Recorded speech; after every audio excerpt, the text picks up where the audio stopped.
दोस्तों, आज की कहानी है जब 40 साल की औरत से 18 साल के लड़के से हुआ मिलन। कहानी पसंद आए तो वीडियो को लाइक एवं सब्सक्राइब जरूर करना। नई दिल्ली के हजरत नजीमुद्दीन रेलवे स्टेशन से स्पेशल राजधानी एक्सप्रेस चली तो नीता अपने जीजा जी को नमस्कार कर अपनी सीट पर आकर बैठ गई। एक हफ्ता पहले वह अपनी बीमार मां को देखने आई थी। मुंबई तक का सफर लंबा तो था ही। उसने बैग से शरत चंद्र का उपन्यास दंता निकाल लिया। सफर में किसी से ज्यादा बात करने की उसकी आदत नहीं थी। सफर में उसे कोई अच्छा उपन्यास पढ़ना ही अच्छा लगता था। नीता अपनी सीट पर बैठी सोच ही रही थी कि पता नहीं आसपास की खाली सीटों पर कौन लोग आएंगे। इतने में 7 युवा लड़के आ गए और सीट के नीचे अपना सामान रखने लगे। उन लड़कों को देखकर नीता का दिमाग घूम गया।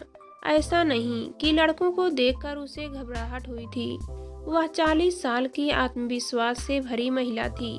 18 साल की उसकी एक बेटी और 15 साल का एक बेटा भी था। उसे यह घबराहट युवा पीढ़ी के तौर तरीकों से होती थी। उसने सोचा कि अब मुंबई तक के सफर में उसे चैन नहीं आएगा। लड़के हल्ला गुल्ला करते रहेंगे ना, खुद आराम करेंगे ना उसे करने देंगे। उन लड़कों ने अपना सामान रखकर आपस में बातें करनी शुरू कर दी। नीता ने अपना चेहरा भावहीन बनाए रखा और अपने उपन्यास पर नजरें जमा ली, लेकिन कानों में उनकी बातें पड़ रही थी। लड़के मुंबई कोई इंटरव्यू देने जा रहे थे। अब तक नीता खिड़की पर बैठी थी। पैर फैलाने की इच्छा हुई तो जैसे ही पैर आगे बढ़ाए, उसके बर्थ पर बैठे लड़के तुरंत खड़े हो गए और बोले, मैडम आप आराम से बैठ जाइए। नीता ने उन पर नजर डाले बिना गर्दन हिला दी, पैर फैलाकर अपना दुपट्टा हल्के से ओढ़ ली और आंख बंद करके लेट गई। आज की युवा पीढ़ी के लिए उसके मन में बहुत दिन से आक्रोश जमा होता जा रहा था। घर पर अक्सर बच्चों से उसकी बहस हो जाती है। उसे लगता है बच्चे उसकी बात नहीं समझ रहे हैं और बच्चों को लगता है मम्मी को समझाना मुश्किल है। बच्चों से वह हमेशा यही कहती, मैं इतनी बूढ़ी नहीं हूँ कि जवान बच्चों की बात न समझ सकूं, लेकिन तुम लोग बात ही ऐसे करते हो। लेटे लेटे नीता को याद आया कि पिछले महीने वह पार्लर में फेशियल करवा रही थी तो वहां पर 2 लड़कियां भी आई हुई थी। उनके रंग ढंग देखकर उसे बहुत गुस्सा आ रहा था। वह लगातार अपने माँ बाप की शक्ति स्वभाव और कम जेब खर्च का रोना रो रही थी।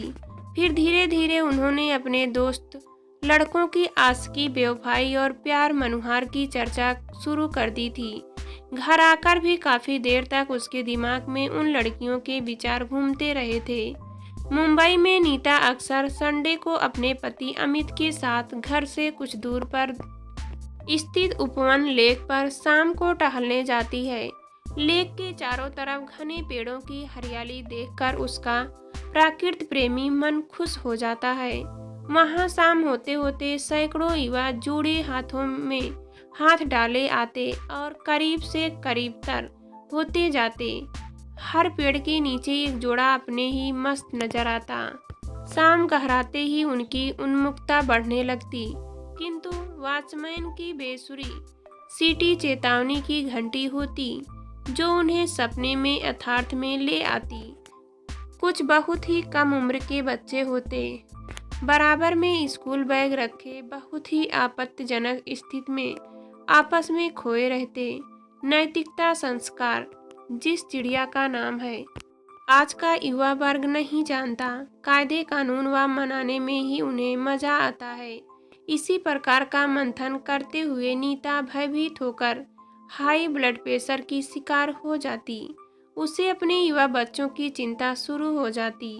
उस लेक पर जाना उसे बहुत अच्छा लगता था, लेकिन वहाँ के माहौल से उसके मन में उथल पुथल मच जाती और उसकी चिड़चिड़ाहट शुरू हो जाती।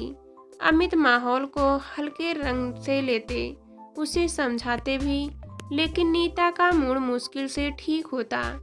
अटेंड न आकर कंबल आदि रखे तो नीता वर्तमान में लेटी खाना ट्रेन में ही सर्व होना था।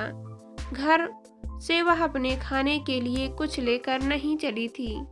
हाँ, उसकी मम्मी ने बच्चों की पसंद की बहुत सी चीजें साथ बांध दी थी।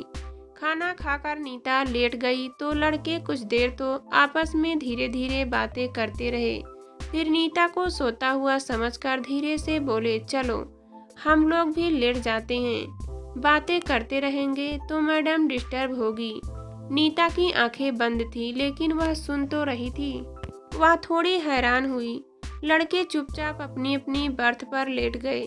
नीता भी सो गई। सुबह उठने पर पता चला कि ट्रेन बहुत लेट है। फ्रेश होकर वह आई, तब तक चाय और नाश्ते की ट्रे आ गई। लड़के भी नाश्ता कर रहे थे। नाश्ता करके नीता उपन्यास में लीन हो गई। बीच बीच में उन लड़कों की बातें सुनाई दे रही थी। लड़के कभी फिल्मों की बातें कर रहे थे तो कभी अपने सीनियर्स की, कभी अपने घर वालों की। आपस में उनकी हंसी मजाक चल रहा था। उपन्यास पढ़ते पढ़ते नीता थोड़ी असहज सी हो गई। उसे सिरदर्द शुरू हो गया था। नीता को इसी बात का डर रहता था कि वह बाहर निकले और कहीं वह दर्द शुरू न हो जाए। और अब दर्द बढ़ता जा रहा था। काफी समय से वह शारीरिक रूप से अस्वस्थ चल रही थी। आधे सिर का दर्द, हाई ब्लड प्रेशर और अब कुछ महीने से अल्सर की वजह से उसकी तबीयत बार बार खराब हो जाती थी। नीता ने तुरंत उपन्यास बंद किया और उठकर बैग में से अपनी दवा की किट निकालने की कोशिश की तो उसे चक्कर आ गया और वह एसी में भी पसीने पसीने हो गई। लड़के तुरंत सजग हुए। एक बोला, मैडम क्या आपकी तबीयत खराब है? नीता बोली, हाँ, माइग्रेन का तेज दर्द है। लड़के ने कहा, आपके पास दवा है? हाँ, ले रही हूँ। आपको और कुछ चाहिए? नहीं, थैंक यू। कहते कहते नीता ने दवा ली और लेट गई। सुबह के 9 बज रहे थे। एक लड़का बोला, मैडम हम सब ऊपर की बर्थ पर चले जाते हैं, आप आराम कर लीजिए। और लाइट बंद करके पर्दे खींचकर सब लड़के चुपचाप ऊपर चले गए। दवा के असर से नीता की भी आंख लग गई। वह करीब 1 घंटा सोई रही। उठी तो लड़के ऊपर ही लैपटॉप में अपना काम कर रहे थे। कोई चुपचाप पढ़ रहा था। उसे जागा हुआ देखकर लड़कों में से एक ने पूछा, मैडम अब आप कैसी हैं? नीता ने पहली बार हल्के से मुस्कुराकर कहा, थोड़ी ठीक हूँ मैडम। चाय पीनी हो तो मंगा दें? नहीं, अभी नहीं, थैंक यू मैडम। सूरत आ रहा है, आपको कुछ चाहिए? नीता ने फिर वहाँ नहीं, सूरत स्टेशन आया। लड़के कुछ खाने पीने के लिए उतर गए। फिर एक लड़का वापस आया, आपको फ्रूट चाहिए? हाँ, नीता ने कहा और पर्स से पैसे निकालने लगी। नहीं नहीं मैडम, रहने दीजिए, मैं ले आता हूँ। नहीं नहीं, पैसे लोगे तभी तो मंगवाऊंगी, नीता ने मुस्कुरा कर कहा। लड़के ने पैसे ले लिए और हंसकर बोला, अभी लाता हूँ। थोड़ी देर में सब वापस आ गए। लड़के ने नीता को पॉलीथीन और बाकी पैसे पकड़ाए। नीता ने एक केला लेकर बाकी के उसी लड़के को देकर कहा, आप लोग भी खा लो। नहीं मैडम, हमने तो स्टेशन पर पकौड़े खाए थे, खा लो, फ्रूट ही तो है। नीता ने फिर उपन्यास खोल लिया।